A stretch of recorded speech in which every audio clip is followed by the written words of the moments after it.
water and also yung sa mga refilling stations, reverse osmosis po. So, pinagkaiba po namin is, ang desalination po, kung desalination lang, isang technology lang po yun, geothermal, hiwalay po yun. Yung desalination pa lang po, ladies and gentlemen, kung kinig po kayo, mahal na po yun sa Pilipinas, billions of pesos po ang isang maliit na planta na gano'n. So, dagdagan mo pa ng geothermal energy, another billions of pesos na naman yun. So, kumbaga, two different technologies po ito, in-integrate natin into one, and then meron tayong three problems na na-solve, which is na-mention na po ni VP Jomar. So, nandiyan po yung climate change, kasi renewable po ang geothermal, considered renewable energy po yan. And then nandiyan din yung water scarcity, kasi desalination, biruin mo, dati salt, hindi mo mainom yung tubig dagat, pwede mo lang inumin ngayon. And hindi lang siya pwede gamitin for drinking water, no? Pwede po siya gamitin for industrial use, and pwede rin siya gamitin for agricultural. So, yan. And may adjustments din sa pH, discuss natin mamaya yung pH. And then, ano pa ba? Yung electricity. Kasi yung geothermal, again, aside sa renewable energy po siya, unlimited po ang power na kaya i-produce ng isang geothermal power plant. Specifically because, binibuild yan, usually malapit sa mga bulkan, kung nasan yung init. So, unlimited po yun. Parang hindi na uubos yung baga. So, yan. So, we have two technologies solving three problems. Okay? Pero expensive. So yan, seawater desalination process introduction. So, pwede nyo po i-search yan sa Google. Hindi mo kasi naiintindihan dito yung mga words. Basta yan yung parang sa labas, pag malayo, tingnan, yun yung itsura niya. Hindi pa nga dito kasali yung geothermal, kasi pag may geothermal, siguro, imagine na lang ninyo, lagay natin dito yung geothermal power plant. Yun, kunyari, yun man tayo nag-supply sa kanya ng kuryente. So yan. Next page po, ma'am. So ito po, unahin po natin yung desalination, yung reverse osmosis desalination. Mamaya, discuss po natin yung geothermal, pero ngayon yung reverse osmosis desalination muna of water. So, nagsisimula po siya sa dagat. Okay? So, as expected, dapat malapit dito sa dagat, hindi po pwedeng malayo. Dapat mga ilang meters lang, so hindi pwedeng kilometers, meters. So yan, meron siya dito seawater catchment. So dito po siya kumukuha ng tubig. Dinadaan po yan sa pre-treatment. Dito po pinifilter yung mga sand, clay, soil, rocks, and yung salt. Pero yung malalaking salt, kasi sa salt may mga iba pa po yan na different sizes. And then, after po nun, mag-undergo po siya ng reverse osmosis. So nandiyan na po yung high pressure, tawag ito, parang power na ipoproduce ng planta para i-push yung tubig doon sa kaninang binanggit po sa definition of terms, which is yung membrane. Okay? Yung membrane po na dinidiscuss po natin dito, hindi po yung kapares ng sa natsay natin na membrane na nasa cell. Iba po yung membrane. Ang tinutukoy po ditong membrane is para siyang, alam mo yung PVC na pipe? Imagine mo, meron yung mga laman na kung anong mga materials. So, pinapasok yung tubig doon, tapos dapat lahat ng ang mga kalabas lang sa dulo, yung talagang tubig na lang. Lahat ng dito, residues, may iwan doon. So, yan. So, yun po yung mangyayari pag sa reverse osmosis. And then, dadaan po yan dito sa tinatawag natin RO rocks. Meron po yung picture mamaya. So, malaki yan. Dito, akala mo maliit na, pero malaki po yan. Ano yan? Parang mga second floor, pwedeng first floor, pero minsan second floor yung size yan sa totoong buhay. And then, dito po nangyayari na yung parang magic. Yan, dito nangyayari magic. Kasi dyan yan na-filter. Okay, dito na-filter. Pwede natin adjust na dyan yung pH level. Speaking of pH level, nabanggit ko rin kanina, di ba, pwedeng gamitin residential, pwedeng gamitin industrial, and pwedeng agricultural. So, babalik tayo sa soil. Okay, which is yung acidity and yung ayan, pH level, which is composed of acidity and yung alkalinity. So, sa soil may ganon, sa tubig may ganon din po. So, for residential use, yung RO rocks natin dapat, ang ano niya, nasa 6.5 to 7. Yung pH level po ng soil. Kasi yung 7 po, considered siyang neutral. Kumbaga, pure water yan, pwede mo talagang inumin. Pag below 7 po, consider na siyang acidic, and pag above 7, yung level ng pH level mo, consider po siyang alkaline, basta alkaline. And then for agricultural, for agricultural, iba yun. Pwedeng below 7. Kasi ang agricultural po, kaya ng plants makasurvive ng mga 4.5 to 4.5 to 7.0 na level ng pH level. Sa ano yan, sa acidity. Pero pag alkalinity, bawal naman doon yung agricultural. Dapat below 7 siya. For industrial use, so nandiyan yung mga manufacturing, yung sa mga factories, yung sa bakal, ganyan. Above 7 naman yung kailangan. Okay, dapat alkaline, hindi acidic. And ang reason po yan, kung bakit may iba-ibang level, kasi imagine niyo po ito, ladies and gentlemen, kung yung pH level po, ano ba, sa Arwax, bulok to, hindi siya gagana. Pag masyado pong acidic, pwede pong madamage yung mga, hindi niya masyadong na-filter yung tubig dagat, pwede niya madamage yung mga pipe po natin, yung mga water pipes po natin. Kasi ang materials po ng mga tubo na sa bahay natin, pupunta sa bahay natin, ano po yan, made of steel or aluminum, depende kung nasaan kang lugar, minsan plastic. Pero usually, pwede po yung madamage kapag too much acidic yung tubig, and it leads to corrosion, and yung corrosion na yun, yung pagkatunay ng bakal, na pwede natin ma-ingest kapag nag-open tayo. So, bawal too much acidic or too much alkaline yung tubig na mapuproduce nito. Meron siyang levels of, parang treatment. Yeah. So, and as a result of that, hindi naman 100% mapapakinabangan mo yung tubig, di ba? Kasi may maiiwan nga. So, yun na po yung tinatawag natin brine. Kung ayaw yung tawagin brine, pwede rin kung tawagin natin reject water. Okay, so yung reject water, hindi po yung magagamit na, and hindi na yun i-convert, itatapon ng ulit yun sa dagat. Pero meron po yung process, mamaya discuss natin. So meron po yung process, yung sa brine, yung management. And then yung the rest ng tubig na nalinis, dediretso na po yung sa post-treatment. So another set of filter na naman yan. And then sunod, storage, parang sa cemetery, parang iniipon muna nila dyan para pinapabayaan nila kasi pwede pa dito maglagay ng mga chemicals, no? Wait lang, meron pangalan ng chemical eh. Yung sa tubig, chlorine nga pwede maglagay, nilalagyan nga nila ng chlorine eh. Although yung chlorine, pag nilagay, hindi naman yung sinusupply agad. So, nilalagay mo na sa storage para mag-settle. And then yung final users, tayo na po yun. Next page po. So ito po ito po yung medyo mas kusunod-sunod. So ito yung seawater, may pump dito. Dito pa lang gumagamit na po tayo ng kuryente. Okay? And ang concept natin dito is lahat ng process na to, di ba? Ano yan, makikita nyo, may word na pump, may word na treatment, may word na filter, may word na energy recovery device. Lahat yan gagamit ng kuryente. Sa Middle East po, uso pong desalination. Pero usual source of energy na ginagamit nila, oil. Kasi mayaman sila sa oil. Sa atin, wala naman tayong oil. Wala din tayo nito. Ang gusto natin is magkaroon sana ng ganito. And yung magpapower ng lahat ng energy requirements ng lahat ng machines and process niyan will also be renewable instead of oil. So, geothermal. So, yun. Parang best combo. Wait lang mo. So, yan. Pre-treatment, filter, booster pump, pataas yan. And then cartridge filter, another treatment na naman yan. High pressure pump, ito po yung pinaka-konsumo sa process na to. Grabe ang energy or kuryente na kinokonsumo po yan. Kasi dito, pinupush yung tubig papasok dun sa tube. Dapat sobrang lakas siya para lahat talaga ng mga solid na particle, including yung kahit yung super liit na soil, microscopic level na soil, may iwan siya dito, may iwan siya dyan. Hindi siya lalagpas dun sa harap, parang gano'n. Yung sa membrane, yung permeable membrane.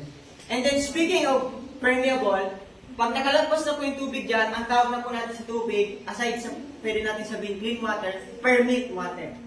Yan, pwede natin siyang tawagin gano'n. And then meron din tayong energy recovery device, kasi gaya ng sabi ko kanina, di ba grabe yung kuryenteng nagagamit dito? Ito yung parang super boom, mga gano'n. Super lakas niyan. So, tawag dito, meron yung excess energy. Ang silbi po ng ERD is yung energy na yon ilalagay sa battery and then gagamitin ulit pang pump. Para hindi na siya magawa pa ng additional na kuryente.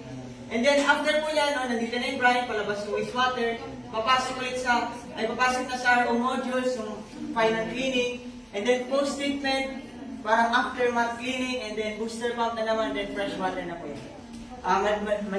Malinis na tubig. So, next process po. Ayan, so ito po yung itsura, classmates, no? Ang tawag dito? Membrane na sinasabi natin, permeable membrane. So makikita niyo yung tube po, ito po yung actual niyang itsura, ganito po kapandak yung tao, ganyan, mga ganyan, ay hindi, ganito na siguro. Yung 6-footer siguro mga ganyan kakatangkad. And usually, marami yan, no? Marami yan, mga sa isang plantata, siguro mga 50 pong ganyan, ay hindi, mga 30 lang ata ganyan. Tapos, kasi marami na masyado eh. Tapos ito po yung loob po ng mga tube na yan. So hindi siya basta tube lang, hindi siya made of something lang. Ito po yung loob, marami po yung layers para ma-make sure na maiwan lahat ng particles. So ayan, no, saline feed water, high pressure pump. Ito yung electrical motor na magpapower ng high pressure pump. And then dadaan siya dito. And then labas po fresh water. And then yung excess, brine po yun.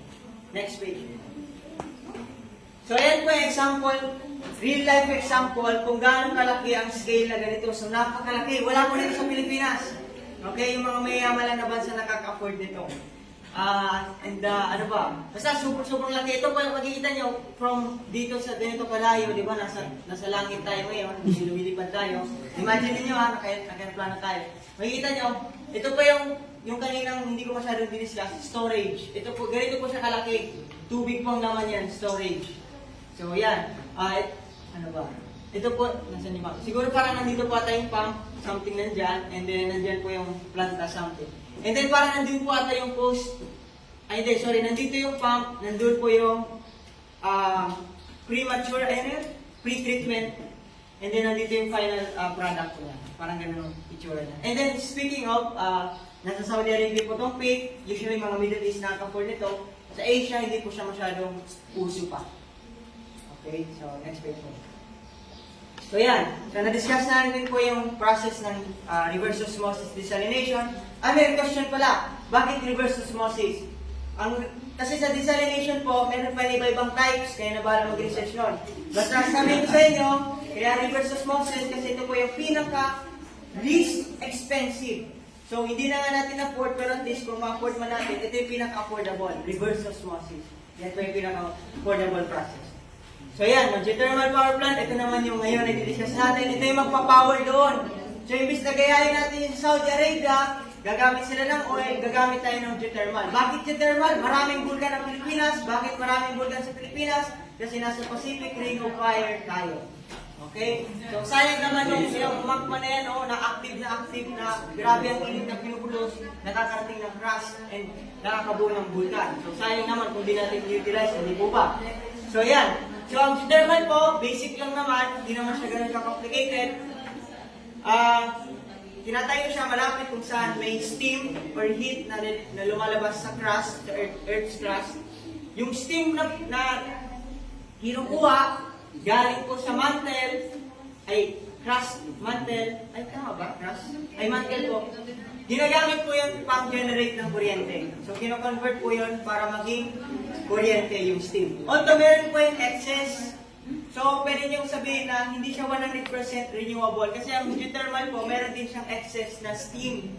Hindi lahat ng steam, hindi lahat ng init, pwede gamitin kuryente. Meron yan bugang inuusok. So medyo controversial siya, pero overall, it's considered renewable. So yan, energy, and then after, meron din siyang turbine generator. Ito po yung magpakonvert ng kuryente. And then may injection well sa tubig. May cooling tower. Yung cooling tower parang hindi siya masyadong mag-init. Parang cool down. Parang sa electric fan. Ano ba example, ma'am? Electric fan. Tapos or generate, ning air conditioning. Meron ba ganyan mga aircon cooling? May cooling system. Sa kotse na lang, ma'am, kasi may kulan. Ayun, may kulan. May kulan kasi sa mga cars. So yan, pwede natin yan tulad sa planta. Meron din po gano'n. So next page po. Speaking, balik pa lang, ma'am. May FYI fact pala. Ang Pilipinas po, hindi lang, siguro 99.9 sa atin, hindi aware, pero ang Pilipinas po is actually one of the top producers of geothermal energy sa buong Pilipinas. Pangalawa po ata tayo sa buong mundo. Pinakauna dyan, Amerika, and ang pinakamalaking planta po sa Pilipinas is nasa Leyte. Si Marcos daw gumawa. Fine. So, yeah. Di ko kaya mga na-research yan. Basta yan, production ito yung imagine nyo, mantles, meron siyang waste, steam yan, no? Ay, ito pala yung steam, ito yung, sorry, branding pala yung tawag sa waste niya. Okay, yan. So yung steam, ito yung gagamitin sa kuryente, turbine. Yung turbine, malaki yung LC. Sobrang laki niya, sobrang init, sobrang laki. Parang sobrang laki yan, promise. Parang tatlong truck na nakapatong, tapos umiikot ng, alam mo yun, sobrang laki. Yan, tapos may generator. Ito na yung actual na kuryente. Kasi yung turbine, hindi naman siya kuryente, ano niya, pinoproduce, kinetic energy lang. So yun, kino-convert siya kung generator, ito yung actual na supply ng kuryente. And then meron siyang steam, ginagamitan ng tubig para mag-cool down. Yung tubig na ginagamit ng cool down galing sa cooling tower. Ito po yung actually nakikita yung malalaking parang mga structure. Cooling tower po yun. Tubig ang naman po, malamig na tubig. And then meron yung nire-release na air vapor. So yung air and water vapor, balik niyo po kami yung picture. Hindi ma'am, balik mo. Yan na po yan.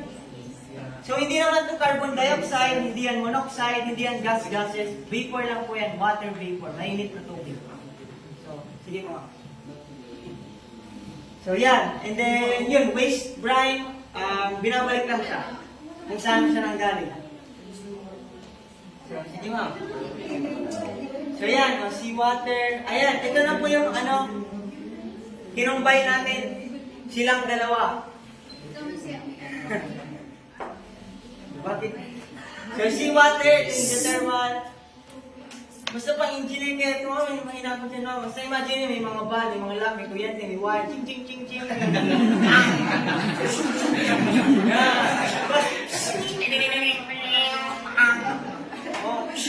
Tapos pwede mo lang yung tubig. Diba? Ayan, tubig. Portable water. Pwede lang yung tubig. Mas grabe yan.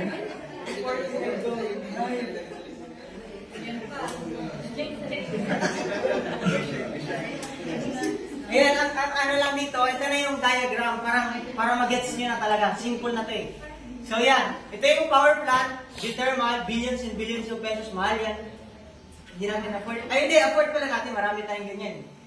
Ito, wala pa tayong ganito, and mas mahal siya.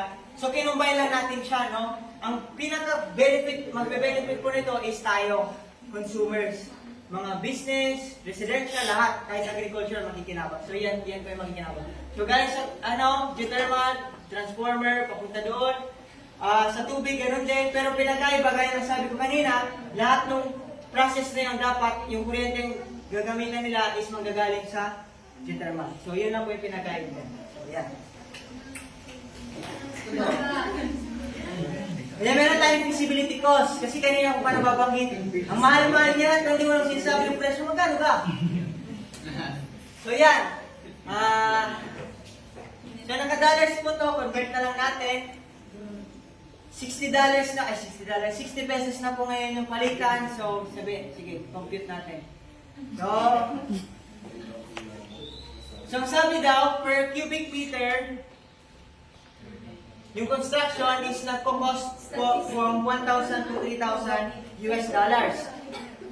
Nasa 100K, nasa 60K po yan, no? Pinakamababa, 60K. Yan, tama. 60K, 1,000 pesos per cubic meter.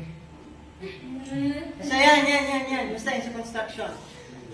And then, lang sabi, yung maliit daw na planta, naka-convert naman na, nasa 5.8 billion pesos. So, sobrang mahal, di ba? Maliit lang yan ang planta. Very simple lang yan. Hindi pa niyan kaya mag-supply ng isang city. O siguro isang maliit lang na municipio kaya supply yan. So yan. So meron, sa technology type, reverse osmosis po yung ginamit natin kasi kung compare nyo, basic lang naman, 1K, 2K. 1K, 2K. 1K, 2K. Mas mas mahal.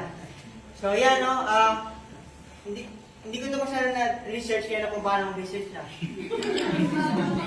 Mas complicated kasi ito kaya mas mahal. Pero yung quality po ng tubig na pinuproduce nila, parehas lang. Malinis, safe, inumin. And then, ayan. Nabanggit ko kanina ba yung 5.8 billion pesos na yan, Yung desalination plant lang po yan. Hindi pa po kasama yung geothermal power plant. Pero ito yung good news. Next stage. Ang good news niyan, marami pong geothermal power plant sa Pilipinas. And hindi lang marami geothermal power plant sa Pilipinas. Isa tayong malaking archipelago. Pangkalibutan ng tubig. So anong gawin natin sa tubig? Hindi pwedeng inumin? Pwede lang inumin! So,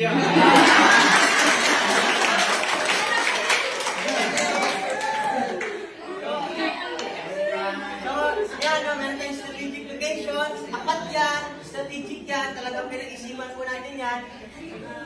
Kasi sa taas po, meron po dyan geothermal, Mount Makiling. Nasa Batangas po yun. Search nyo na lang. So, nag-exist na siya. Hindi na tayo mag-build ng geothermal power plant. Pagka mahal-mahal pa naman yan, desalination na lang. And ang Batangas po, same with the rest of the Philippines, very populated na. Nagkakaroon po sila ng water scarcity, no? Lalo na pag summer, super hina ng pressure. And ang pinaka-disadvantage ng tao, pag may water scarcity, yung mga tao pong nasa laylayan.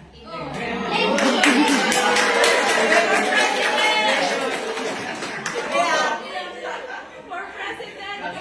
imagine nyo yung benefit po nito, no? Hindi na sila makukulang sa tubig kasi yung dagat na napapalibutan sa atin, pwede na natin inumin. Kaya, desalination for Batangas kasi very relevant for Batangas.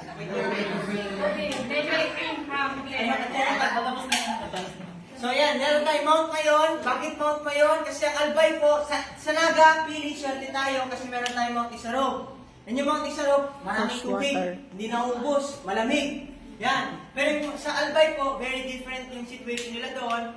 Yung Mount Mayon doon, hindi naman yung supply ng tubig eh, puro yung init. So, although meron din yung advantage, meron silang geothermal power plant. But, since wala silang masyadong tubig, palagi po silang walang tubig. Mahirang tubig.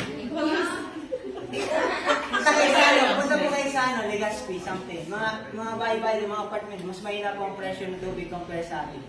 So yan. So imagine nyo, meron silang Tiwi, yung sa Tiwi geothermal power plant, dagdagan natin ng desalination plant, wala nang water scarcity ang Albay. 361 days a year. 5 garo. Right? 365 days a year. So later naman, Nasa 4 days. walang tubig sa 4 days. So, sa Leyte naman, reason naman natin dito is nandito yung pinaka-largest geothermal power plant. So, why not utilize? Supplyan natin ng mura, di kalidad, at maaasang supply ng tubig ang probinsya ng Leyte.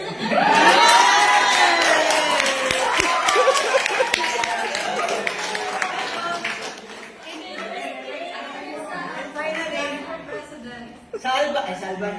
sa Davao, same din po sa Legazpi, no? Meron din silang water scarcity. Very developed po ang Davao, no? Third largest metropolitan area po ito sa Pilipinas. Metro Manila, Metro Cebu, pangatlo po Metro Davao. So palagi silang may water scarcity, meron silang geothermal power plant near Apo, meron napapaikutan naman sila ng tubig, same sa rest sa Pilipinas. Gagamitin po natin yung tubig. Especially dun sa mga nearby island po malapit sa Davao, yung Samal Island. Probinsya din po yan. Parang if I'm not mistaken, mga ilang months po yan a year nakakaranas ng water scarcity. Imagine niyo yung benefit na bibring po ng isang desalination treatment plant. So yan, no? And speaking of, kasi di ba sabi ko expensive, binanggit na natin magkano. Paano natin i-construct ang mga politiko, politiko? Di ba? May bawas pa yan. Diba maliit na yung ibibigay na budget, hindi makukompleto, may bawas pa yan. Okay? And hindi yan mangyayari kung wala pang political will. Depende pa kung sinong may gusto, sinong makikinabang na politician. So, ang purpose natin set up para mangyari ito sa real life is yung tinatawag po natin PPP. So, ang PPP po, stands for Public-Private Partnership.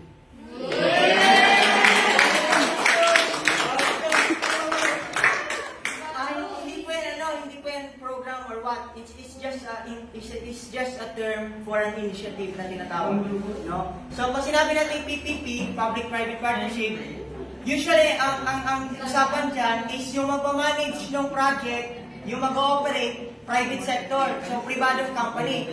Pero in government, siya yung magpo-provide ng lupa, siya yung magpo-provide ng legislation kung may mga kailangan i-legalize, and siya rin yung kumbaga magbabawas ng tax. Ano, pwede niyang sabihin na, oy sige, i-build niyo yan, hindi ako magsisingil ng tax, tayo niyo yan.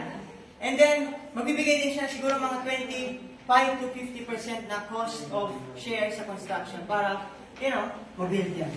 So, ayun na po ata yung... Ay, hindi, meron po ata yung... Sige, ayan. Thank you all na. Thank you so much. So, yan po.